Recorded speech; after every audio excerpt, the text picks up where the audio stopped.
Can you believe that Bulls basketball is back just around the corner on Sunday, albeit a preseason game, but it's still basketball, and it'll give us our first glimpse of what this roster has been working on in training camp, what are some of the things they'll do differently, how they're going to experiment with rotations in preseason games, and of course, it'll also give us our first look at Damian Lillard in a Bucks uniform. For that reason alone, I'm sure there will be a lot of eyes on this game. Sadly for me though, I will not be watching this game live. We're celebrating my daughter's 5th birthday at the time that the game starts. As much as I love the Bulls, my family is the most important thing to me and I'll never sacrifice that. Also, it is just a preseason game. If it was a playoff game, all I'll say is, thank God she was born in October. But anyway, I'll obviously watch the game after the fact and put out some sort of post-game video, likely the next morning. But either way, that's not what we're here to talk about in this video. We're here to talk about the latest from the Bulls training camp as the guys set to get ready to begin their preseason, specifically some of the latest on the Bulls starting point guard spot. So what's going on, everyone? You were listening to Bulls Central here. Hope you're all doing well.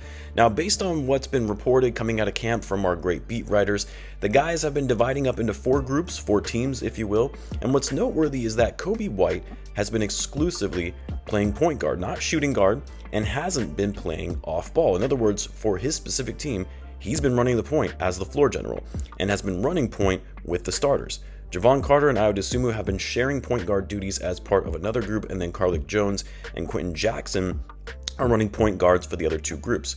Now, of course, when this was reported out, you had Bulls fans immediately jumping to the conclusion that this meant Coby was going to be getting the starting point guard spot, but not so fast, because what's been reported out of camp from Billy Donovan is that there is still no clear leader for that starting spot. On top of that, this is based on the limited viewing some of the media members have when they're able to watch and practice. Keep in mind, most of the practices happen behind closed doors. They obviously don't want information leaking out about how they're going to be playing or having the media run with the story that Coby is the starting point guard because he's been practicing with the starters in camp, when in reality, it's more likely that they're experimenting with other lineups behind closed doors.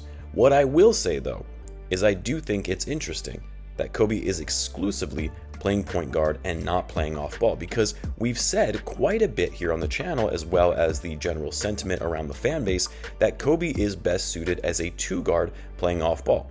And you saw a lot of that last season. Coby played off the ball more than he did running the offense, and to see a shift where he's only playing point guard and controlling the ball is telling, in that it's likely showing confidence in the coaching staff when it comes to his ball handling, which we did see a big improvement on last season, as well as his decision making, which we also saw an improvement. All of that being said though, I still don't see how it's not going to be Jevon Carter who's going to be getting that starting point guard role on opening night.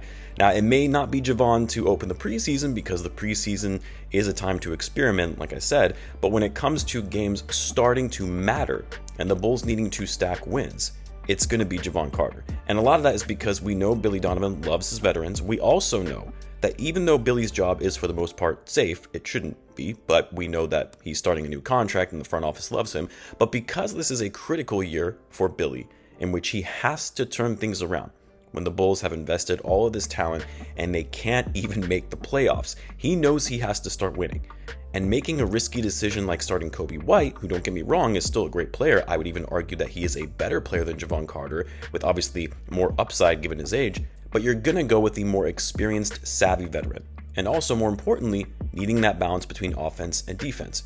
You put Coby in the starting lineup with Zach, DeMar, and Vooch, opposing teams are going to be able to feast. I don't care who you put at power forward, whether it's Pat or Torrey Craig. That's an opposing team's dream to go up against that starting lineup. Coby has improved his defense, at least his effort on that end of the floor anyway, but he's not the defender Jevon Carter is.